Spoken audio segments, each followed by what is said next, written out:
Hello friends, मैं अखिलेश आप सबका जीआईसी के जीआईसी टेक्निकल के यूट्यूब चैनल पर स्वागत करता हूं। आज हम लोग पढ़ेंगे बीएलडीसी मोटर। बीएलडीसी मोटर ये हमारी क्या होती है, जो हमारे आजकल इलेक्ट्रिक व्हीकल हैं आ गए हैं, स्कूटी वगैरह इलेक्ट्रिक वाली आ गई है, और इलेक्ट्रिक में व्हीकल जो हमारी बसें वगैरह चल रही हैं तो उसमें यही मोटर यूज होती है। तो उसी बेस पे हमारा क्या इसका वर्किंग प्रिंसिपल है, कैसे क्या होता है, हम लोग उसको बड़े डिटेल में पढ़ते हैं, वही हम लोग देखेंगे, क्योंकि आजकल इस मोटर का क्रेज बहुत ज़्यादा से चल रहा है। ठीक, तो हम लोग पढ़ेंगे कि क्या करते हैं बीएलडीसी मोटर। इसका फुल फॉर्म होता है हमारा ब्रशलेस डीसी मोटर। यानी जो हमारी डीसी मोटर होती है, जो नेचुरल वाली हमारी डीसी मोटर होती है, उसमें से हम लोग ब्रश को अब कम्यूटेटर को निकाल देते हैं। इसके बाद जो हमारी मोटर बन के तैयार होती है वो हमारी कहलाती है BLDC motor, means brushless DC motor. हमारी जो नेचुरल एक डीसी मोटर होती है उसका कंस्ट्रक्शन कुछ इस तरह से होता है। हम लोग क्या होता है यहाँ सप्लाई हमारी होती है, ब्रश लगे होते हैं, हम लोग बाहर से सप्लाई को अपने ब्रश को देते हैं। ब्रश हमारा किसको देता है? कम्यूटेटर को देता है, और कम्यूटेटर हमारे क्या करता है, उस डीसी को एसी में बदल देता है, और फिर हमारे आर्मेचर में एक्शन होता है। तो हमारी जो होती है जिसके कारण हमारी मोटर चलने लगती है। तो हमारी जो डीसी मोटर चलती है वो किसके प्रिंसिपल पर चलती है? Lorentz law. ठीक, लॉरेंज लॉ के प्रिंसिपल चलती है। मतलब लॉरेंज लॉ क्या होता है, हम लोग कहते हैं जब किसी मैग्नेट के बीच में कोई हमारा क्या रखा हो, कंडक्टर रखा हो, और उसमें जब हम करंट फ्लो कराते हैं तो कंडक्टर पे हमारे क्या होता है, एक बल लगता है, एक फोर्स लगता है, जिसके कारण कंडक्टर हमारा थोड़ा ऊपर की तरफ उठ जाता है। तो इसी प्रिंसिपल पे हमारी क्या होती है, ये मोटर डीसी मोटर कार्य करती है। तो यहाँ क्या होता है हमारा जो होता है, जो कंडक्टर इसमें हमारे होते हैं वो मतलब आर्मेचर वाले कंडक्टर हमारे एक रोटेटिंग पार आर्मेचर पर रखे होते हैं। इसलिए जब हम लोग आर्मेचर को अपने सप्लाई देते हैं तो साइड साइड से हमारे पोल बने होते हैं। इसके लिए हम लोग क्या करते हैं, इलेक्ट्रोमैग्नेट वाला पोल हम लोग यूज करते हैं।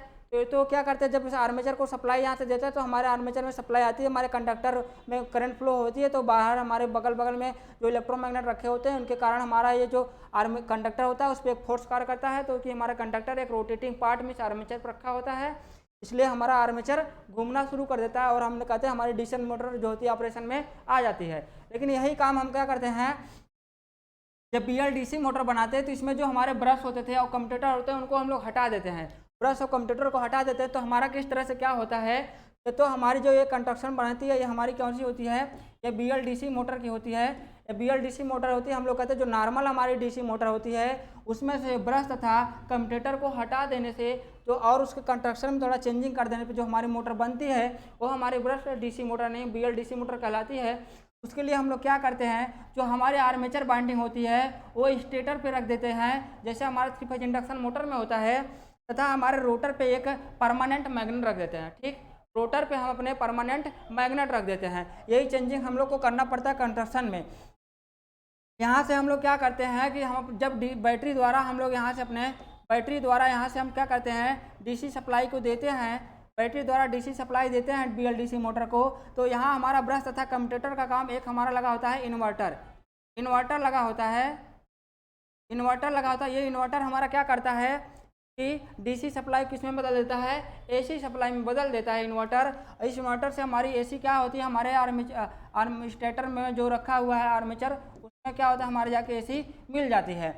जैसे हमारे एसी में हमारे आर्मेचर को क्या बाइंडिंग को क्या हुआ, अब एसी मिलना शुरू हो गई। ठीक, यहाँ पे जो हमारा इन्वर्टर रखा होता है ना, इसको ऑटो सिंक्रोनाइज या है इन्वर्टर कहते हैं। इसका मतलब ये होता है कि ये रोटर के स्पीड के हिसाब से अपनी फ्रीक्वेंसी को ऑटोमेटिक क्या करता है, कम या ज़्यादा कर लेता है।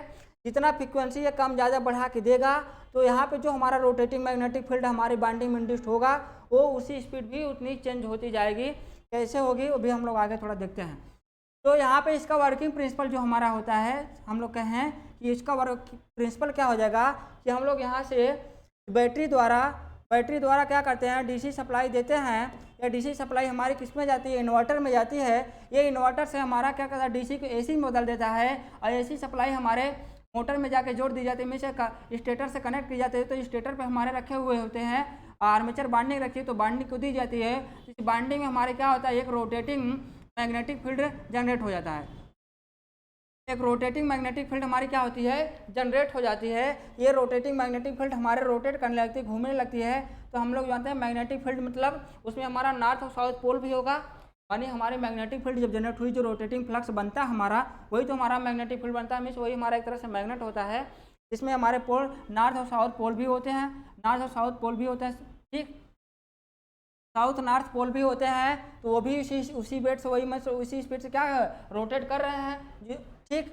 तो क्या होता है, हमारा रोटर जो होता है, इसमें हमारा रोटर परमानेंट मैग्नेट का बना होता है, हमारा रोटर परमानेंट का मैग्नेट का बना है, तो हमारा ऊपर भी मैग्नेट बन गया, मीन्स रोटेटिंग मैग्नेटिक फील्ड बन गया, नॉर्थ साउथ पोल बन गए हमारे, वो भी घूम रहे हैं इसी स्पीड से, ठीक है, स्पीड से घूम रहे हैं। और हमारा ये रोटर भी परमानेंट मैग्नेट का, इसमें नॉर्थ साउथ है, तो हमारा रोटर का पोल की पोलरिटी मीन्स नॉर्थ साउथ। और स्टेटर वाले में कभी क्या होगा, कहीं हमारा नॉर्थ होगा, कहीं साउथ होगा, कहीं नॉर्थ होगा, कहीं साउथ होगा, मीन्स इसी तरह से घूमता घूमता हुआ रोटेट करेगा, घूमता रहेगा।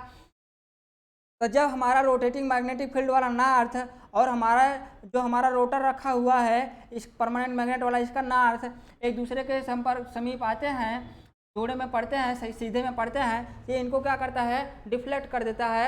और जब विपरीत अपोजिट वाले आते हैं, मीन्स कर दें हम लोग, यहाँ पे साउथ हो गया इसका, यहाँ पे साउथ हो गया, इसका नॉर्थ है, जब इसका अपोजिट वाला होता है तो ये क्या करता है, हमारा रोटर वाला इससे कपल्ड होने के लिए इसके पीछे भागता है, हमारा रोटर वाला इससे कपल्ड होने का, रोटेटिंग मैग्नेटिक फील्ड वाले पास साउथ से हमारा रोटर का एन वाला अपोजिट पोलरिटी के कारण कपल्ड होने के लिए इससे पीछे भागता है। तो उस जिस हिसाब से ये जिस स्पीड से हमारा ये घूमता है रोटेटिंग मैग्नेटिक फील्ड, तो ये भी घूमने के लिए, इससे कपल्ड होने के लिए घूमता है, तो जाता है, मीन्स ये भी घूम गया, हमारा रोटर भी घूम गया। तो हम लोग इसी प्रकार से यहाँ नॉर्थ वाला इसके, यहाँ इसका रोटर का साउथ वाला इसके नॉर्थ वाले से कपल्ड होने के लिए इसके पीछे भागेगा, मीन्स यहाँ से ऊपर नॉर्थ वाला इसे साउथ के कपल्ड होने के लिए पीछे इसके भागेगा, यहाँ से साउथ वाला इसे नॉर्थ इसके कपल्ड होने के लिए इसके पीछे भागेगा। तो मीन्स हमारा रोटर क्या आ गया, घूम गया, रोटेट कर गया। तो यही एक्शन हमेशा होना शुरू हो जाता है, मीन्स रोटर क्या करता है, इससे कपल्ड होने के लिए, रोटेटिंग मैग्नेटिक फील्ड वाले के अपोजिट पोलरिटी से कपल्ड होने के लिए ये रोटेट करना शुरू कर देता है, बट कपल्ड नहीं हो पाता है। जब घूमना शुरू कर दिया मीन्स हमारा रोटर, तो मीन्स हम लोग कहेंगे हमारी मोटर घूमना शुरू कर दी, यही इसका क्या होता है, वर्किंग प्रिंसिपल हो जाता है, ठीक। उसका एक्शन कुछ इस तरह से होता है, हम लोग कहें कि ये हमारा हो गया, ठीक, यह हम लोग बना दे इस तरह से कहते हैं कि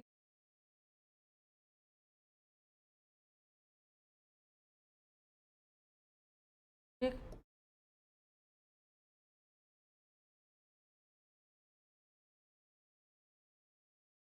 यह हम लोग बना रहे हैं रोटर वाला जो हमारा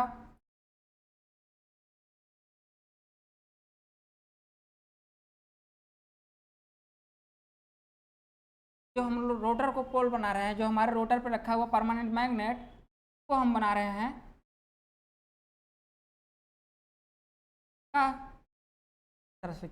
ये हमारा क्या हो गया, स्टेटर हो गया, स्टेटर हो गया। और स्टेटर पे हमारी रखी हुई क्या, बाइंडिंग करी हुई गई है, ठीक। ये हमारा स्टेटर है, पे हमारी बाइंडिंग की गई है, जहाँ अपने बाइंडिंग को सप्लाई से जोड़ दिए, मीन्स जैसे हम लोग पीछे की तरीके से, इसमें हमारे रोटेटिंग मैग्नेटिक फील्ड जनरेट हो गए। मान लेते हैं हमारा रोटर किसी स्टार्टिंग कंडीशन में यहाँ पे रहा, ऐसे खड़ा था, इसके ऊपर यहाँ नॉर्थ पोल था, इसका यहाँ साउथ पोल था। जब हम लोग अपने आर्मेचर को क्या किए, आर्मेचर को सप्लाई से कनेक्ट कराए, तो आर्मेचर में भी हमारा रोटेटिंग मैग्नेटिक फील्ड में नॉर्थ और साउथ जनरेट हुए। हम मानते हैं किसी टाइम में हमारा यहाँ पे क्या हो गया, नॉर्थ हो, यहाँ पे हमारा साउथ हो गया, यहाँ पे हमारा रोटेटिंग मैग्नेटिक फील्ड में साउथ बना है और यहाँ पे कहीं हमारा नॉर्थ बना है। तो अब क्या होगा, ये रोटर वाला नॉर्थ इस स्टेटर वाले मतलब आर्मेचर वाले साउथ से जो रोटेटिंग मैग्नेटिक फील्ड है उसके वाले साउथ से कपल्ड होने के लिए इसके पीछे भागेगा, और ये नॉर्थ वाला इस रोटेटिंग वाले के सॉरी ये साउथ वाला रोटर का साउथ वाला नॉर्थ रोटर का साउथ वाला स्टेटर के मीन्स रोटेटिंग फील्ड वाले के नॉर्थ वाले से कपल्ड होने के लिए इसके पीछे भागेगा, इसके पीछे इधर भागेगा, ये वाला इधर भागेगा। तो ठीक, तो हम लोग अब क्या करेगा, इसके पीछे जाएगा, जब घूम भागेगा मीन्स घूम जाएगा, और वही जब होगा जब इसके पीछे घूम का तो हमारा साउथ वाला पहले यहाँ था, अब साउथ वाला कहीं यहाँ आ गया और हमारा नॉर्थ वाला इधर रोटेटिंग का यहाँ चला गया। तो अब इस कंडीशन में होगा क्या, हमारा कंडीशन में हमारा होगा क्या कि हमारा इस कंडीशन जो हमारा रोटर था अब कुछ इस तरीके से घूमेगा, कुछ इस तरीके से घूम जाएगा, हम लोग कहें ठीक, कुछ इस तरीके से घूम जाएगा, इसका नॉर्थ वाला यहाँ, इसका साउथ वाला यहाँ। अब फिर अगली कंडीशन में कुछ टाइम बाद हम लोग ये देखने को पाएंगे कुछ टाइम बाद हम लोग ये देखने को पाएंगे कि हमारा जो है रोटेटिंग मैग्नेटिक फील्ड का साउथ जो है यहाँ पे पहुँच गया और नॉर्थ यहाँ पे पहुँच गया। अब रोटर हमारा इसके कपल्ड होने के लिए इस कंडीशन में अब ऐसे सिचुएशन में आ जाएगा, इसका नॉर्थ यहाँ होगा, इसका साउथ यहाँ हो जाएगा। अगली फिर थोड़ा टाइम बाद हम लोग और देखें तो आगे क्या हुआ। उस टाइम हम देख रहे थे कि हमारा रोटेटिंग मैग्नेटिक फील्ड वाला जो हमारा साउथ था यहाँ पहुँच गया, नॉर्थ यहाँ पहुँच गया। अब हमारा रोटर तरीके से घूम जाएगा, इतना घूम जाएगा, यहाँ इसका नॉर्थ हो जाएगा, इसका यहाँ साउथ हो जाएगा। तो इसे हम लोग देख क्या रहे हैं कि हमारा जो रोटर है ये रोटेटिंग मैग्नेटिक फील्ड वाले अपोजिट पोलरिटी से कपल्ड होने के लिए उसके पीछे भाग रहा है, लेकिन कपल्ड नहीं हो पा रहा है, उसके पीछे सिर्फ भाग रहा है। मीन्स हमारा रोटर रोटेट तो कर रहा है लेकिन इससे कपल्ड नहीं हो पा रहा है। यही तो हम चाहते हैं कि हमारा रोटर घूमे, इसके पीछे ये नॉर्थ साउथ हमारा भाग रहा है तो इसके पीछे भाग रहा है, मीन्स रोटर हमारा घूमे, मीन्स हमारी मोटर चले। हम इसको कपल नहीं होने देता है, हमारा रोटर इसके पीछे भागता रहता है। यह प्रोसेसिंग ऐसे चलती रहती है, ठीक, चलती रहती है। ये इसका हमारा वर्किंग प्रिंसिपल हो जाता है, ठीक। लेकिन हम लोग देखते हैं यही कंस्ट्रक्शन कुछ इसी टाइप से हमारा सिंक्रोनस मोटर में भी था, ठीक। सिंक्रोनस मोटर में भी हमारा क्या होता था, यहाँ पे हमारी बाइंडिंग रखी हुई थी, हमारे स्टेटर पे बाइंडिंग रखी हुई थी और हम लोग रोटर को क्या देते थे, डीसी सप्लाई देके यहाँ पे एक स्टेशनरी या स्टैटिकली कहते थे। हम लोग क्या करते थे, मैग्नेटिक फील्ड बनाते थे, स्टैटिकली मैग्नेटिक फील्ड बनाते थे, यहाँ से प्लस माइनस करके हम लोग सप्लाई डीसी सप्लाई देते थे, ठीक। लेकिन इस कंडीशन में हमारा जो था सिंक्रोनस मोटर में, तो हमारी मोटर सेल्फ स्टार्ट नहीं होती थी। क्यों नहीं होती थी? क्योंकि हमारे यहाँ जो रोटर में रोटेटिंग मैग्नेटिक फील्ड बनती थी उसकी स्पीड बहुत ज़्यादा होती थी, पहली बात। दूसरी बात, हमारा जो सिंक्रोनस मोटर का रोटर होता था उसका जो वेट होता था वो हाई होता था और उसका इनर्शिया भी बहुत अधिक होता था, ठीक। वेट हाई होने के कारण ये रोटेटिंग मैग्नेटिक फील्ड हमारा इससे के पीछे हमारा ये रोटर जो है, रोटर में जो हमारा यहाँ नॉर्थ साउथ बनते थे वो इसके पीछे भाग नहीं पाते थे उतना, क्योंकि ये भारी पड़ जाता था। जबकि हमारा और इसमें जो हमारा था, इसमें जैसे हमारा यहाँ ऑटो सिंक्रोनाइज इन्वर्टर लगा है, इसमें ऐसी कोई चीज़ नहीं होती थी, तो इसलिए हमारा ये सेल्फ स्टार्ट नहीं होने पाता था, ये घूम नहीं पाता था। इसके लिए हम लोग क्या करते थे, बाहर से किसी प्राइम मूवर से घुमा के इसको हम लोग कपल कराते थे सप्लाई देके, या फिर हम लोग कहते थे डैम्पर बाइंडिंग वगैरह यूज करके हम लोग इसको ऑटो सेल्फ स्टार्ट बनाते थे, ठीक। लेकिन हमारा यहाँ पे क्या हुआ, BLDC मोटर में यहाँ पे हमारा ऑटो सिंक्रोनाइज इन्वर्टर लगा होता है। इस इन्वर्टर में हमारा एक पोजिशनल सेंसर लगा होता है, ये पोजिशनल सेंसर सेंस करता है कि हमारा रोटर रोटेटिंग मैग्नेटिक फील्ड से कितना आगे है, कितना पीछे है। जैसे ही हमारा रोटर पीछे होता है तो ये पोजिशनल सेंसर सेंस करता है कि हमारा रोटर पीछे चल रहा है, तो हमारा जो ये इन्वर्टर होता है, ये ऑटोमेटिक जो ऑटो सिंक्रोनाइज इन्वर्टर है, ये ऑटोमेटिक क्या करता है, ऑटोमेटिक ही सप्लाई की फ्रीक्वेंसी जो हमारी होती है, सप्लाई फ्रीक्वेंसी, इसको क्या करता है, रिड्यूस कर देता है, कम कर देता है, जिसके कारण हमारे रोटेटिंग मैग्नेटिक फील्ड जो स्पीड होती है 120 F/P से, ये हमारी स्पीड थी NS, ये जो स्पीड होती है, तो हमारी जब फ्रीक्वेंसी कम कर देता है तो हमारी ये जो हमारा रोटेटिंग मैग्नेटिक फील्ड है इसकी भी क्या होती है, स्पीड कम हो जाती है, जिसके कारण हमारा रोटेटिंग मैग्नेटिक फील्ड स्लो हो जाता है। तो हमारा रोटर क्या करता है, फिर उसके पीछे पीछे भागने लगता है। और जैसे हमारे रोटर की स्पीड अधिक होती है तो हमारा जो ऑटो सिंक्रोनाइज ये पोजिशनल सेंसर है, ये सेंस कर देता है कि हमारा रोटर हमारे पास आ गया है, तेज़ी से घूम रहा है, तो ये जो हमारा इन्वर्टर है फ्रीक्वेंसी को फिर बढ़ा देता है, तो हमारी स्पीड फिर क्या होती है, बढ़ जाती है रोटेटिंग मैग्नेटिक फील्ड की। जबकि हमारे सिंक्रोनस मोटर में यही एक्शन हमारा नहीं हुआ करता था, ऑटो सेंसर नहीं था उसमें, ठीक, ऑटो पोजिशनल सेंसर नहीं था, ऑटो सिंक्रोनाइज जैसा कुछ था नहीं। तो हम लोग देखे क्या कि जो नॉर्मल DC मोटर में हमारे ब्रश और कम्यूटेटर जो वर्क करते थे, वही काम क्या करता है हमारा यहाँ पे ऑटो सिंक्रोनाइज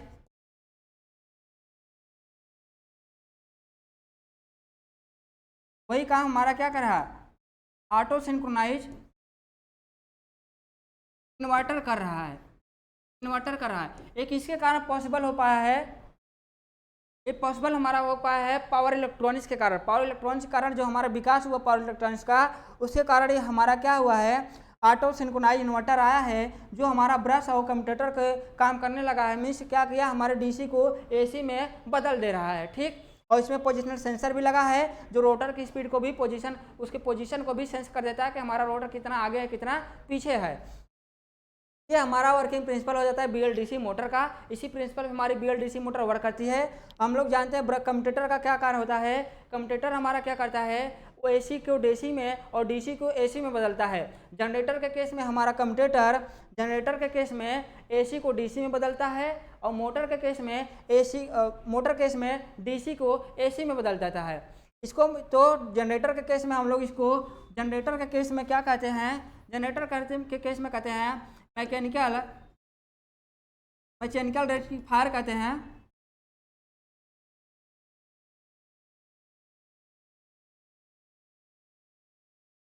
हम लोग क्या कहते हैं जनरेटर केस में इसको मैकेनिकल रेक्टिफायर के नाम से जाते हैं, रेक्टिफायर कहते हैं। जबकि हमारे मोटर के केस में क्या कहते हैं, इसको मैकेनिकल क्या कहते हैं, इन्वर्टर कहते हैं। मोटर केस में मैकेनिकल इन्वर्टर कहते हैं। इसको मैकेनिकल इसलिए कहा जाता है क्योंकि हमारा जो कम्यूटेटर होता है जब रोटेट करता है तभी काम करता है। ठीक, जब स्थिर अवस्था में होता है तो काम नहीं करता है, जब रोटेट करता रहता है तभी काम करता है। इसलिए हम लोग क्या करते हैं, मैकेनिकल शब्द जोड़ते हैं उसके सामने। हमारे ब्रश का क्या कार्य होता है, जो हमारा ब्रश होता है, ब्रश का हमारे यही कार्य होता है कि हमारे एक स्टेशनरी सप्लाई को एक रोटेटिंग वाली सप्लाई के मीन्स पार्ट से हमें जोड़ना होता है। ब्रश का यही कार्य करता है। मोटर के केस में हमारा जो होता है ब्रश सप्लाई और कम्यूटेटर के बीच की कड़ी होती है, और जनरेटर के केस में हमारा जो ब्रश का करता है वो कम्यूटेटर और लोड के बीच की कड़ी होती है। ठीक, ये क्वेश्चन पूछा भी जाता है कि हमारा ब्रश कहाँ लगा होता है और उसका कार्य क्या होता है, किसके बीच जुड़ा होता है। ठीक, तो हम लोग का ये ब्रश हो जाता है। ये हमारी होगी BLDC मोटर। ठीक, अब यहाँ कहिएगा कि हम लोग क्या किया है, BLDC मोटर में हम लोग यहाँ पे कम्यूटेटर लगा के AC क्यों दिए हैं, क्योंकि हमारे जो बाइंडिंग रखी हुई है वो बाइंडिंग AC पे ही वर्क करेगी ना। AC पे वर्क करेगी मीन्स हमको AC सप्लाई चाहिए, क्योंकि हमारे DC मोटर भी होती है तो वो AC पे ही वर्क करती है। क्यों, हम लोग उसको DC तो देते हैं लेकिन वही हमारा कम्यूटेटर उसको AC में बदल के आर्मेचर में भेजता है, तब वो काम करता है। इसीलिए कहते हैं कि हमारे DC मशीन की बात हो रही मीन्स जनरेटर तथा मोटर दोनों। पूछता है कि DC मशीन में सदैव आर्मेचर में AC बनती है, DC बनती है, दोनों बढ़ता है। तो हम लोग कहते हैं DC मशीन मीन्स दोनों की बात हो रही है, जनरेटर तथा मोटर दोनों के केस में आर्मेचर में हमारा AC ही रहती है। ठीक, क्योंकि हम लोग जब जनरेटर होता है तो उसमें हमारी AC बनती है, और जो हमारा मोटर होती है तो हम लोग कम्यूटेटर द्वारा DC को AC में बदल के देते हैं आर्मेचर को। ठीक, ये इसका हो जाता है वर्किंग प्रिंसिपल हमारा हो जाता है। अब कहते हैं हमारा इसका क्लासिफिकेशन की बात करते हैं। ठीक है, क्लासिफिकेशन की बात करते हैं मीन्स BLDC मोटर का क्लासिफिकेशन कहते हैं, क्लासिफिकेशन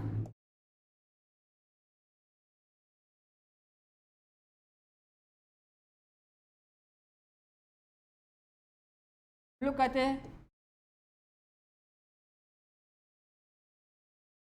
क्लासिफिकेशन ऑफ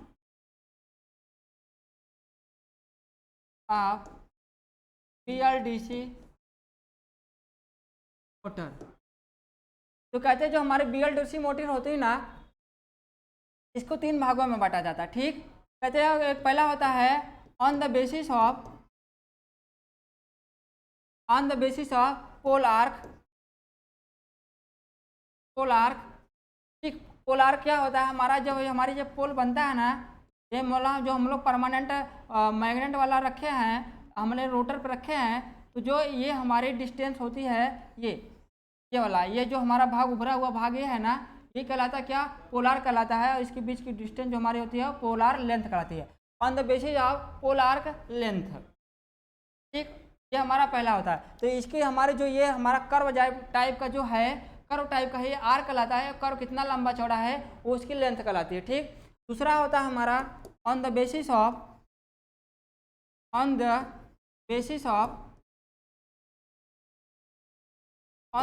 कहते हैं रोटर, कहते हैं on the basis of rotor pole mounting. ठीक, जो हमारा परमानेंट मैग्नेट होता है वो रोटर के ऊपर हमारा किस तरह से रखा हुआ है उसके बेस पे हम लोग क्या करते हैं, इसको क्लासिफाइड करते हैं। ठीक, कहते हैं इसको कहते हैं on the basis of rotor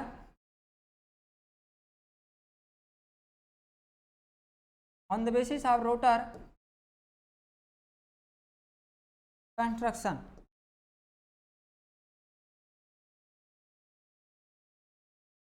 on the basis of rotor construction. ठीक। और तीसरा हमारा क्या होता है, तीसरा हमारा पार्ट हो जाता है on the basis of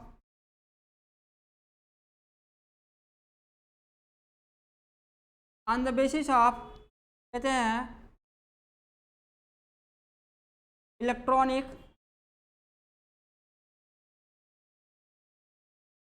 commutator, on the basis of electronic commutator.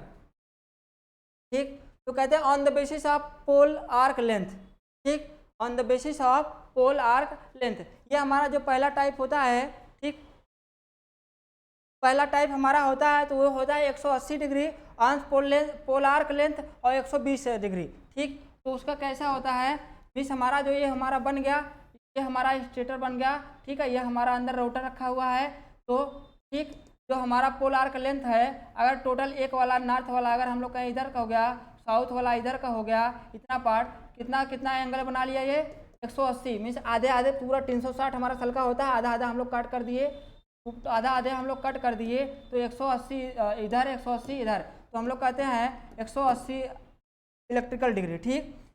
Electrical degree पे हमारा एक होगा, इधर साउथ हो गया 180 इलेक्ट्रिकल डिग्री पे, मीन्स हमारा जो पोल आर्क होगा वो 180 इलेक्ट्रिकल डिग्री को क्या करेगा, एरिया को कवर करेगा। दूसरा हमारा होता है 120 डिग्री, दूसरा हमारा होता है 120 डिग्री। ठीक। यानी अब जो हमारी पोल की आर्क होगी वो क्या होगा, 120 डिग्री का क्या करेगा, हमारा नॉर्थ कर दें साउथ कर दें, तो 120 इलेक्ट्रिकल डिग्री का एरिया क्या करेगा, इलेक्ट्रिकल डिग्री का एरिया हमारा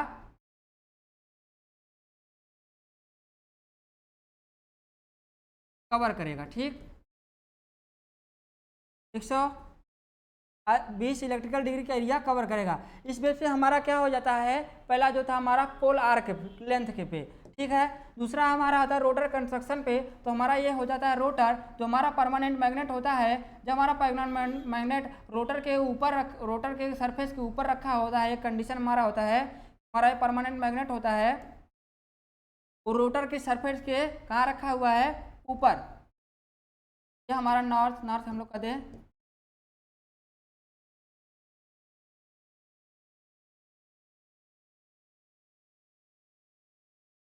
ये हमारा होता है, तो कहते हैं हम लोग इसको कहते हैं, ये हमारा क्या हो जाता है, ये हमारे रोटर की सरफेस हो गई। ये कहते हैं हम लोग surface mount permanent magnet, means हमारा जो परमानेंट मैग्नेट है वो सरफेस के ऊपर रखा हुआ है, तो इसको हम लोग कहते हैं surface mount permanent magnet.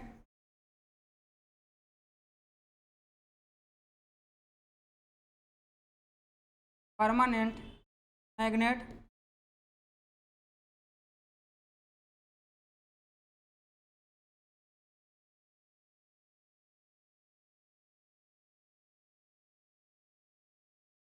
Surface mount permanent magnet rotor. ठीक।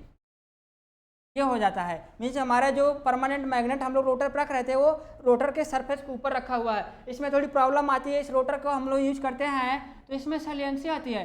क्या कहती है, पोल रोटर सलियंसी और परमानेंट मैग्नेट सलियंसी। मीन्स हमारा देखिए यहाँ पे जगह कम हो गई, यहाँ पे इन दोनों के बीच में असमान एयर गैप हो गया, नॉन यूनिफॉर्म एयर गैप हो गया, यहाँ पे कम, यहाँ पे उभरा, यहाँ पे बैठा, यहाँ पे उभरा, तो इसमें इसके ऑपरेशन हमारे नॉइज भी हो जाती है। ठीक है। इसमें हमारा क्या होता है कि पोल तथा सॉरी सरफेस तथा परमानेंट मैग्नेट में दोनों प्रकार की सलियंसी हो जाती है, तो इससे थोड़ी प्रॉब्लम हो जाता है। ठीक। और दूसरा और इसका सरफेस क्या होता है, स्मूथ नहीं होता है, मीन्स इसमें जो एयर गैप होता है हमारा वो नॉन लीनियर टाइप का हो जाता है, स्मूथ नहीं होता है। इसका ऑपरेशन जो होता है वो नॉइज फुल हो जाता है, मीन्स स्मूथ ऑपरेशन नहीं हो पाता है।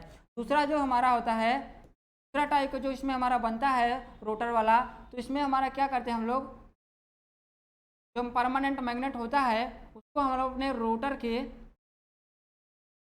लोग अपने रोटर के अंदर रखते हैं आने में।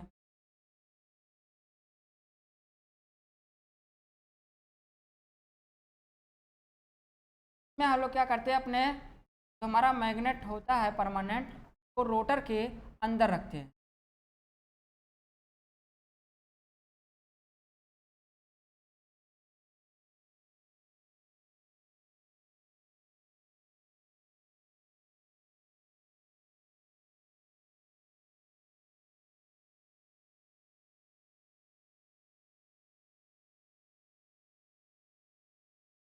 ठीक, तो नॉर्थ नॉर्थ साउथ।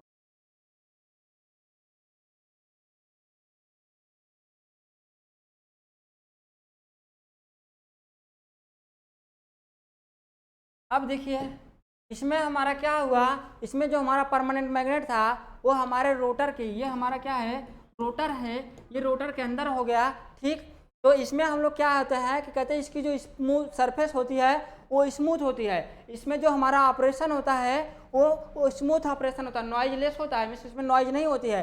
बट इसमें मैग्नेटिक सैलियंसी होती है और सरफेस सैलियंसी नहीं होती है, क्योंकि सरफेस हमारा एकदम स्मूथ है। और जो हमारी मैग्नेटिक सैलियंसी क्यों होगी कि अंदर की तरफ जो हमारे मैग्नेट रखे हुए हैं उनमें कहीं उभरा हुआ है, कभी दबा हुआ है, ये दबा हुआ भाग, उभरा हुआ भाग, तो इसमें हम लोग कहते हैं कि मैग्नेटिक सैलियंसी होती है बट हमारी सरफेस सैलियंसी नहीं होती है। इसका जो ऑपरेशन होगा हमारा वो स्मूथ ऑपरेशन होता है, मीन्स नॉइजलेस ऑपरेशन होता है। इसकी जो सरफेस होती है वो कैसी होती है, स्मूथ होती है। ठीक, ये दूसरा हो गया। और तीसरा जो हमारा था on the basis of electronic commutator, तीसरा हम लोग का जो था on the basis of electronic commutator, तो उसमें हमारा होता है single phase single pulse, single phase single pulse. फिर दूसरा इसके अंदर आता है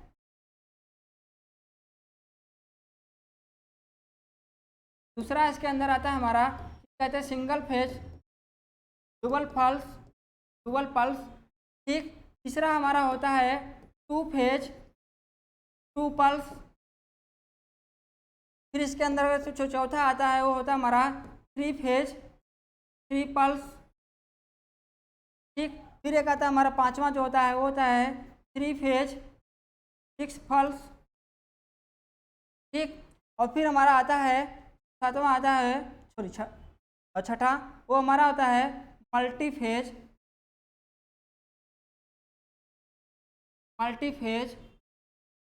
मल्टी पल्स। ठीक, मल्टी फेज मल्टी पल्स। तो इन सब का फेज और पल्स का मतलब क्या होता है कि सिंगल फेज की बात हो रही है, मीन्स कम्यूटेटर में जो हमारी बाइंडिंग होगी सिंगल फेज बाइंडिंग है। और हम लोग इलेक्ट्रॉनिक कम्यूटेटर के लिए हमारा सिंगल पल्स दी जा रही है मोटर को ऑन ऑफ करने के लिए, means single switch as a pulse, means हमारा एज ए स्विच की तरह हो जाता है, मीन्स सिंगल पल्स हम यूज की जाती है उसमें, यानी हमारा मोटर को ऑन ऑफ करने के लिए सिंगल स्विच इस्तेमाल किया जा रहा है। तो जो हमारी पल्स होती है इस हिसाब से होती है, जब ये नीचे का पार्ट होगा ये हमारा कहलाएगा ऑफ पोजीशन कहलाएगी, जो ऊपर होगा ये वाला भाग कहलाता है ऑन पोजीशन कहलाती है, फिर ये नीचे वाला ऑफ पोजीशन कहलाता है। ठीक, ऑफ पोजीशन, ये नीचे वाला हमारा ऑफ पोजीशन होता है, ऊपर वाला हमारा कहता होता है ऑन पोजीशन होता है। तो जैसे अब हमारा कहते हैं थ्री फेज, ठीक है, three pulse, three phase six pulse. तो थ्री फेज सिक्स पल्स में हम लोग जानते हैं थ्री हमारी जो थ्री फेज की बाइंडिंग होती है वो एक दूसरे से क्या होती है 120 डिग्री पे होती है। तो हमारे यहाँ पे हम लोग तीन ठो बाइंडिंग कर देंगे अपने आर्मेचर में, पहली बाइंडिंग, हमारी दूसरी बाइंडिंग, ये हमारी रह जाएगी तीसरी बाइंडिंग। इस थ्री फेज का मतलब हो गया कि जो हमारा आर्मेचर है उसमें हमारी थ्री फेज की बाइंडिंग की जाएगी। ठीक, ये हमारा हो गया परमानेंट मैग्नेट, इसमें रखा हुआ है, नॉर्थ साउथ का पोल है। ये हमारा थ्री फेज का जो हमारी BLDC मोटर का कंस्ट्रक्शन बन गया। ठीक, और सिक्स पल्स की बात हो रही है, मीन्स हमारा जो इलेक्ट्रॉनिक जो कम्यूटेटर है उसमें जो हम लोग इलेक्ट्रॉनिक जो हमारा कम्यूटेटर है उसमें हम लोग सिक्स पल्स का इस्तेमाल करें, सिक्स पल्स का दे रहे हैं। इस जो हमारे मोटर को ऑन ऑफ करना होगा उसके लिए हमारे 6 स्विच यूज हो गए, मीन्स उसका कंस्ट्रक्शन कुछ इस तरह से बन जाएगा हमारा, इस तरह का सिंगल वाले का जो हमारा बनेगा ना एज ए स्विच, तो इस तरह से बनेगा। ये हमारा प्लस यहाँ से ये हमारी सप्लाई हम लोग दे दिए, ये हमारा स्विच हो गया एस, ये हमारी बाइंडिंग हो गई। ठीक, ये हमारा यहाँ पे पल्स हो गया। ठीक, और जब हम लोग थ्री फेज सिक्स पल्स की बात कहेंगे,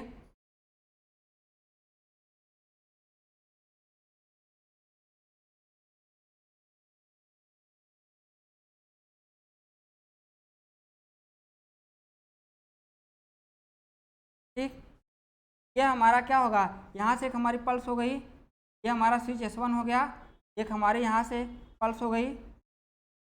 अब इसी तरह से हम लोग आगे वाला भी करें तो, फिर यहाँ से हम लोग आगे वाला इसका करें तो, ठीक, तो हमारा स्विच S1, ये हमारा स्विच S2, ये हमारा स्विच S3, यहाँ इसकी पल्स हम लोग दे देंगे थे, यहाँ से फिर इसकी पल्स दे दिए, ये हमारा स्विच S4, ये हमारा स्विच S5, ये हमारा स्विच S6। ठीक, यहाँ इसका पल्स हम लोग दे दिए,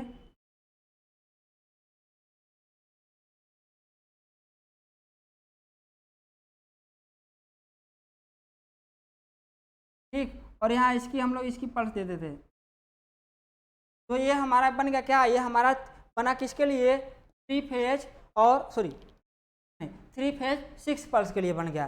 ये 3 फेज 6 पल्स के लिए बन गया। और वही 3 फेज 3 पल्स होता था, एक स्विच यहाँ से एक पल्स हम लोग हटा देते, यानी माइनस सीधे सीधे जोड़ देते हैं, जिससे हमारा सिंगल फेज वाला हुआ है। तो ये हो जाता है हमारा, इसका क्लासिफिकेशन हो जाता है। ठीक, इसके हम लोग आते हैं एप्लीकेशन पे।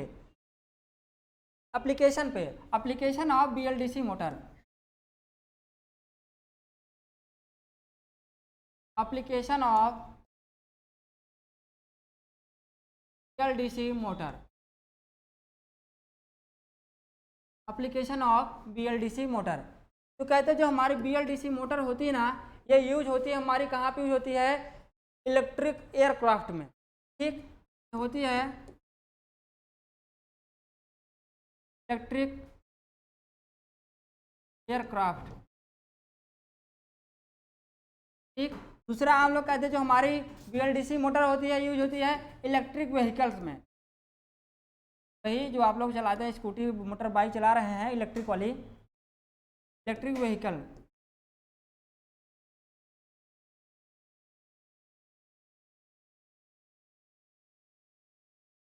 इलेक्ट्रिक व्हीकल्स में। ठीक, इसके बाद हमारा यूज होती है ये इंडस्ट्री में, जो हमारी यूज होती है इंडस्ट्री में हमारी हीटिंग और वेंटिलेशन पर्पस यूज होती है। इंडस्ट्री में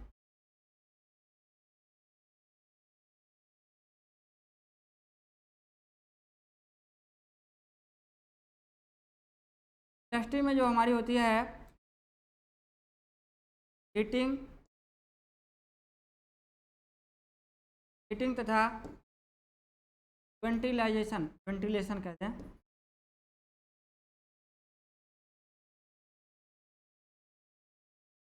क्या आता है हीटिंग मतलब, हीटिंग मतलब गर्म करने के लिए और वाष्पीकरण के लिए होती है। यह हमारी यूज होती है सीलिंग फैन में भी हमारी होती है, सीलिंग फैन में, छत वाले पंखा में भी यूज होती है। यह हमारी होती है जो हमारी कारें होती हैं,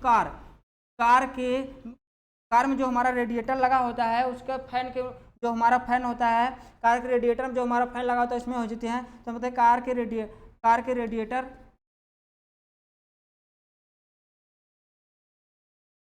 रेडिएटर फैन में। ठीक, और हम लोग कहते हैं इसका यूज हम लोग कहते हैं, नेक्स्ट हमारा छठा हो जाएगा। छठा हमारा क्या है, ये रोबोट में भी यूज होती है, रोबोट में भी हमारी यूज होती है। ठीक, रोबोट में भी हमारी यूज होती है। और हम लोग इसके आगे देखें तो इसका एक और है कि डिस्क ड्राइव में भी हमारी यूज होती है। ये हमारी किस में होती है, डिस्क ड्राइव में भी हमारी यूज होती है BLDC मोटर। ठीक, तो ये था BLDC मोटर का एप्लीकेशन। तो ये हमारी हो गई, इसका एप्लीकेशन हो जाता है BLDC मोटर का।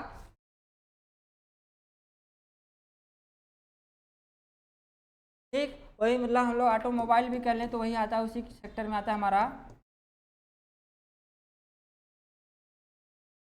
ठीक, तो ये था हम लोग आज पढ़ लिए BLDC मोटर के विषय में, जो इम्पोर्टेंट आज के समय में जो इसका ज़्यादा यूज हो रहा है, क्योंकि हमारी इलेक्ट्रिक बसें, इलेक्ट्रिक कारें, इलेक्ट्रिक बाइक ये सब ज़्यादा निकल रही हैं। तो इन्हीं पर बेस चलती हमारी मोटर यही यूज होती है। जैसा हमारा काम होता है उसी हिसाब से छोटी बड़ी फेज के अनुसार हमारा यूज किया जाता है। ठीक, तो यह हमारे लिए आज के डेट में हमारे लिए इम्पोर्टेंट बन चुकी है, जब से हम लोग क्या किए हैं, इलेक्ट्रिक वाली चीज़ें यूज करना शुरू कर दिए हैं।